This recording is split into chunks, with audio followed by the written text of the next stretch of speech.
Hello students, welcome back to my channel. आज हम करने वाले हैं चैप्टर 10 क्लास 10th का चैप्टर 5 5.4 एक्सरसाइज, जिसमें हम देखेंगे AP 121, 117, 113 का कौन सा पद सबसे पहला ऋणात्मक पद होगा। तो ये चीज हमें पता करनी है, लेकिन यहाँ पे हमें एक हिंट भी दे रहा है। एन इसमें क्या है, लेस देन है 0 से, के लिए n ज्ञात कीजिए। तो यहाँ हम क्या करेंगे, यहाँ an less than 0, it means formula a plus n minus 1 into d, ये भी लेस देन होगा। तो अब यहाँ पे a की वैल्यू 121 है जो कि गिवन है, d की value a2 minus a1 minus 4 आ जाएगा। अब इसकी वैल्यू आप पुट कर देते हैं, तो ये हो गया वैल्यू पुट। ठीक, अब क्या करेंगे, इसको इससे मल्टीप्लाई कर देंगे एंड ब्रैकेट ओपन कर देंगे। 121 प्लस माइनस 4n प्लस 4, इनको ऐड करेंगे। 125 minus 4n equal greater than minus 4n, ये 125 हो गया and it is 125, I think it's minus 4। हाँ ठीक है, 125 माइनस 4n हो गया। यहाँ पे क्या करेंगे, 4 डिवाइड कर देंगे माइनस में, तो कितना हो जाएगा, 4 2 Z 4 3 Z 12 और 4 1 जा 4.5। तो n की वैल्यू हमें ऋणात्मक में 31.5 मिली है, लेकिन हमारे n की वैल्यू अगर नेगेटिव मिलती है या तो यहाँ पे माइनस कहीं होगा। अच्छा देखिए, ये इधर था प्लस में था, इधर जाएगा तो माइनस हो जाएगा, तो माइनस माइनस कैंसिल हो जाएगा, इसका मतलब ये प्लस में है।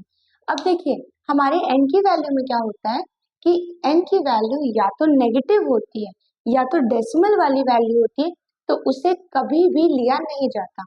तो अब हम यहाँ पे इसको ले रहे हैं, तो यहाँ पे क्या करेंगे, इसको 31.5 को हमें क्या करना है, होल नंबर लेना है एक तरीके से। तो हम क्या कर सकते हैं, 32 ले सकते हैं, तो वो एक होल नंबर हो जाएगा। तो अब हम 32 यहाँ पे लेंगे, तो अब 32 को हम an में रखेंगे। an is equal to an की वैल्यू 32 है, तो a प्लस 31d, a की value 121 plus 31 into minus 4, 121 minus 4 3 जा 12, सो कैंसिल होके आ जाएगा -3। सो A32 की वैल्यू हमारी आ जाएगी -3। समझ में आया क्या था? यहाँ पे आपको AP दे रखी थी, कौन सा पद इसमें ऋणात्मक पद होगा ये पता करना था। तो इसमें A32 में -3 वाला पद जो होगा वही ऋणात्मक होगा, मतलब A32 यहाँ पे ऋणात्मक पद होगा। ठीक, तो ये इसका प्रोसेस है, हमें संकेत ऑलरेडी दे रखा था, तो उसी के बेसिस पे हमने इसको सॉल्व कर दिया। इसका स्क्रीनशॉट ले लीजिए। अब नेक्स्ट क्वेश्चन दिया है, किसी AP के तीसरे और सातवें पदों का योग 6 है। तो पहली कंडीशन लिख लेते हैं, तीसरे और सातवें पदों का योग 6 है, उनकी गुणनफल 8 है, इस AP के 16 पदों का योग ज्ञात कीजिए। इसका मतलब हमें दो कंडीशन दे रखी है और S16 हमें फाइंड करने को कह रहा है। तो हम पहले फर्स्ट कंडीशन को सॉल्व करते हैं। तो अब इसको खोलेंगे तो a plus 2d plus a plus 6d is equal to 6, तो ये 2a प्लस 8d आ जाएगा इज इक्वल टू 6। अब यहाँ से 2 कॉमन ले लेंगे, तो a plus 4d is equal to 6, 2 1 जा 2 2 3 जा 6, a plus 4d is equal to 3, तो हमारी a की वैल्यू आ जाएगी 3 माइनस 4d। यहाँ से हमें a की वैल्यू मिल गई।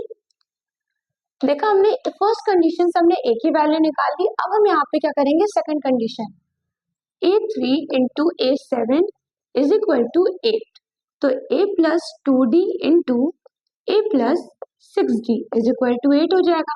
a की वैल्यू हम डायरेक्ट यही रख सकते हैं, 3 minus 4d plus 2d into 3 minus 4d plus 6d is equal to 8। इसे सॉल्व करेंगे तो 3 माइनस 2d आ जाएगा इनटू यहाँ क्या आ जाएगा 3 plus 2d is equal to 8। अब इसे सॉल्व करेंगे तो क्या आ जाएगा 3 3 is 9 minus 4d is equal to 8। अब क्या होगा यहाँ पे इसे इधर लेके जाएंगे तो 4d 8 माइनस 9 सो 4d माइनस 1 कैंसिल हो जाएगा।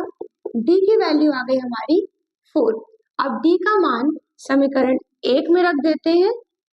d का मान समीकरण 1 में रखने पर तो a is equal to 3 minus 4d है तो d की वैल्यू रखेंगे तो क्या हो जाएगा 3 माइनस 4 इंटू 1/4 कैंसिल हो जाएगा। 3 में से 1 जाएगा a की वैल्यू 2 आ गई। ठीक, अब हमें S16 निकालना है। S16 मतलब 16/2 n/2 हो गया 2 into a plus n minus 1 into d ये हो गया। इसे सॉल्व करेंगे तो 8 ये हो गया 4 प्लस 15 इंटू माइनस 4। अब इन दोनों को मल्टीप्लाई अगर कर दें तो यहीं पे आंसर आ जाएगा -60। अब इसे सॉल्व करेंगे तो कितना हो जाएगा 56 आ जाएगा 8 इंटू -56। S16 की वैल्यू आ जाएगी 48 हो जाएगा 5 8 जा 44। ये हो गया इसका आंसर। S16 का ये हो जाएगा आंसर। तो ये इसका प्रॉपर सॉल्यूशन है। स्टेप बाय स्टेप हमें करना रहेगा। बोर्ड के एग्जाम्स में एक चीज ध्यान रखिएगा, हमें नंबर्स स्टेप बाय स्टेप मिलता है। Whatever you are just showing here that कि आप आंसर यहाँ पे दिखा दो, बट ये मैटर नहीं करता। आप अगर स्टेप बाय स्टेप करते हो और सॉल्यूशन आपका मैच नहीं भी किया तो आपको एग्जामिनर स्टेप के बेसिस पे भी नंबर दे सकता है। तो स्टेप बाय स्टेप कीजिए। अगर आप यहाँ से डायरेक्ट यहाँ ये लिख देंगे या फिर एक दो स्टेप खा पी लेंगे तब लिखेंगे तो एग्जामिनर को लगेगा कि आप क्या कर रहे हैं, चीटिंग कर रहे हैं, या फिर कहीं कॉपी से आपने कर लिया है या फिर क्वेश्चन एनसीईआरटी में था आप एकदम फोकस से याद करके चले आए। तो इसलिए स्टेप बाय स्टेप क्वेश्चंस को कीजिएगा। ठीक, चलिए तो हमारा थर्ड क्वेश्चन दिया है, एक सीढ़ी के क्रमागत दंडों के परस्पर 25 किलोमीटर की दूरी पर है। दंडों की लंबाई एक समान रूप से घटती जाती है तथा निचले दंडों की लंबाई 25 सेंटीमीटर है। यदि ऊपरी और निचले दंडों के बीच की दूरी, ऊपरी दंडों की लंबाई 25 सेंटीमीटर और निचले दंडों की लंबाई 45 सेंटीमीटर है। यदि ऊपरी और निचले दंडों के बीच की दूरी 2.5 मीटर है तो दंडों को बनाने के लिए लकड़ी की कितनी लंबाई की आवश्यकता होगी। मतलब कि यहाँ पे लकड़ी की लंबाई पूछ रखा है आपसे। ठीक, बोल रहा है कि यहाँ पे 25 सेंटीमीटर ऊपर, यहाँ पे सबसे पहले 25 सेंटीमीटर की लंबाई पे रखी गई है और लास्ट हमारा 45 मीटर पे है। ठीक, तो अब क्या होगा, यहाँ पे आपको लिखना क्या है, यहाँ से यहाँ तक की दूरी यहाँ पे 2.5 सेंटीमीटर और यहाँ पे 25 सेंटीमीटर दे रखी है। अब देखो इस पे करेंगे क्या, ये फॉर्मूला ये हमें दे रखा है संकेत, तो क्या करेंगे, दंडों की संख्या में निकालनी है। दंडों की संख्या इज इक्वल टू, अगर हम इसे मल्टीप्लाई, इन दोनों की लंबाई कर ले मल्टीप्लाई तो डिवाइड कर ले पहले, तो 2.5 डिवाइडेड बाय 25 कर लेते हैं इंटू 100। तो ये क्या हो जाएगा 5/2 इंटू 100। इसे सॉल्व करेंगे तो आ जाएगा 50, फिर 25 आ गया, इसे सॉल्व करेंगे तो 2। तो हमें n की वैल्यू मिल गई 10। अब ये देखिए, ये सॉल्व करना +1 करेंगे तो हमें n की वैल्यू मिल गई 11। अब ये सोचने की बात है कि संकेत में +1 क्यों कह रहा है। तो देखिए, अगर आपको 3 बॉक्स बनाने, 1 2 3, तो उसमें डंडों की संख्या कितनी लग रही है, 1 2 3 4। वैसे ही अगर आपको 5 डंड बनाने हैं तो 5 की जगह 1 डंडा और 6 डंडों की जरूरत पड़ेगी। तो जितने बॉक्स बनाने हैं उसका 1 डंडा एक्स्ट्रा प्लस करना पड़ेगा। इसलिए यहाँ पे हम 1 + 1 कर रहे हैं। n की वैल्यू हमें फाइंड हो गई। हमें यहाँ पे सबसे पहले वैल्यू a दे रखी है तो ये a हो जाएगी। a इज इक्वल टू 25 दिया है एंड लास्ट वैल्यू हमें 45 दी है तो ये an हो जाएगी। an की वैल्यू 45 हो गई। तो अब हम A11 से A प्लस 10D D की वैल्यू निकाल सकते हैं। A की वैल्यू 25 हो गई प्लस 10D। अब इसे इधर माइनस करेंगे तो 45 minus 25 is equal to D upon 10। तो ये 20 हो जाएगा, 20 डिवाइडेड बाई 10, तो D की वैल्यू मिल जाएगी हमें 2। अब हमें N भी पता है, A भी पता है, AN भी पता है, सब कुछ पता है। अब हमें SN की वैल्यू निकालनी है। S11 तो यहाँ पे 11 बाई 2 हो जाएगा, 2 इंटू A 25 दिया है प्लस 11 माइनस 1 N माइनस 1 हो गया और D की वैल्यू हो गई 2। अब इसे सॉल्व करेंगे, 11 बाई 2 ही रहने देते हैं।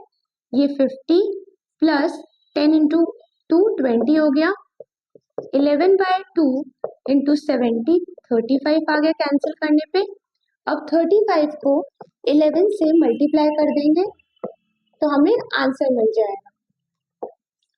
तो हमें S11 की वैल्यू कितनी मिली है, 385। ये हो गई S11 की वैल्यू। ये इसका प्रोसेस था। तो इस तरीके से हमें क्या मिलेगी, पूरे डंडों में कितनी लंबाई की आवश्यकता होगी, 385 लकड़ियों की लंबाई की आवश्यकता होगी। ये तो इसका स्क्रीनशॉट ले लीजिए। चलिए, तो हमारा नेक्स्ट क्वेश्चन दिया है, एक पंक्ति के मकानों को क्रमागत रूप से 1 से 49 तक अंकित किया गया है। दर्शाइए कि x का एक ऐसा मान है कि अंकित मकान से पहले के मकानों की संख्या का योग उसके बाद के वाले मकानों की संख्या के योग के बराबर है। x का मान ज्ञात कीजिए। अब यहाँ पे हमें यहाँ पे एक संकेत भी दे रखा है, जो संकेत की हेल्प से हम पूरा क्वेश्चन को सॉल्व करेंगे। तो यहाँ पे संकेत क्या दे रखा है, संकेत हमें दिया है s x minus 1 is equal to s 49 minus s x. देखिए क्वेश्चन में बोल रहा है कि एक कोई संख्या x है, देखो आपके पास 1 से 49 तक ऐसे मकान बने हुए क्रमागत में। बोल रहा है कोई संख्या x है जिससे इधर का योग और इधर का योग बराबर आता है, मतलब कोई मिडिल पॉइंट है। तो वो मिडिल पॉइंट ही हमें फाइंड करना है। तो कैसे फाइंड करेंगे, तो हमें उसके लिए एक तो सजेशन या संकेत दे रखा है यहाँ पे, इसके थ्रू हम सॉल्व करेंगे। यहाँ सबसे पहले रखेंगे सबकी value n/2 2a plus n minus 1 into D होती है। सिमिलरली यहाँ पे n/2 2a plus n minus 1 into d minus n/2 2a plus n minus 1 into D होती है। अब हम हर जगह पे n की जगह पे हम ये वैल्यू रख देंगे, तो वैल्यू क्या हो जाएगी, x minus 1/2 2a plus n minus n की वैल्यू कितनी है, x माइनस 1 और फिर ये माइनस 1 उतर गया into d is equal to 49/2 2a plus 49 minus 1 into d minus x/2 2a plus x minus 1 into d. ये हो गया, ये फॉर्मूले में हमने इसको रख दिया। अब सॉल्व करेंगे, x minus 1/2 2a plus x minus 2 हो गया और d यहाँ पे ब्रैकेट में, ये 49/2 हो गया, 2a plus 48d minus x/2 2a plus x minus 1 into d. ये हो गया इतना सॉल्व।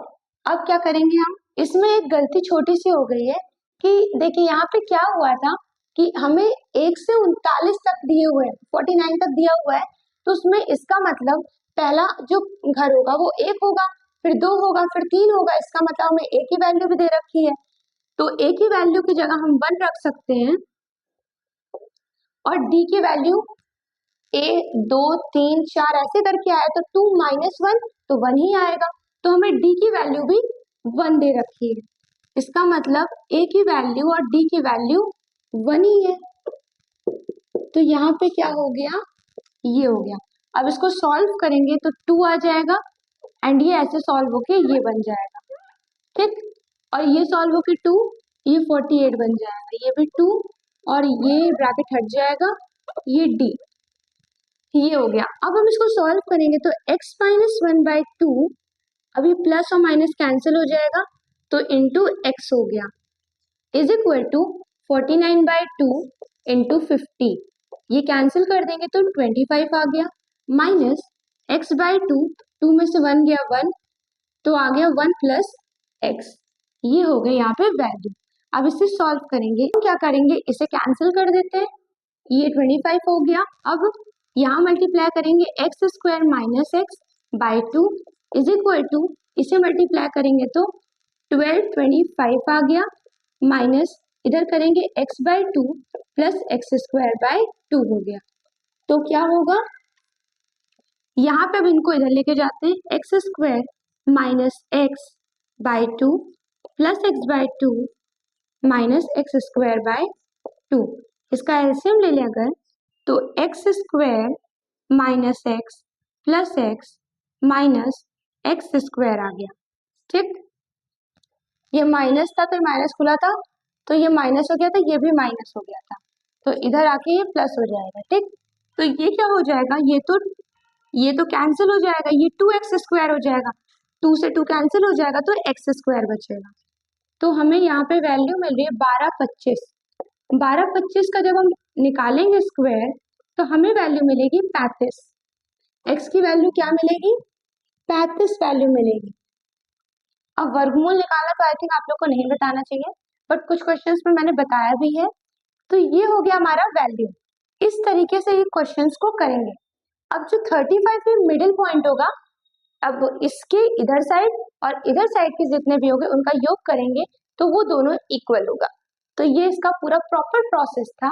आज के लिए इतना ही रख रहे हैं, नेक्स्ट वीडियो में फिर से मिलेंगे। अगर आपको हमारी वीडियोस अच्छी लग रही है तो वीडियोस को लाइक कीजिए, सब्सक्राइब कीजिए एंड शेयर करना मत भूलिए। Thank you.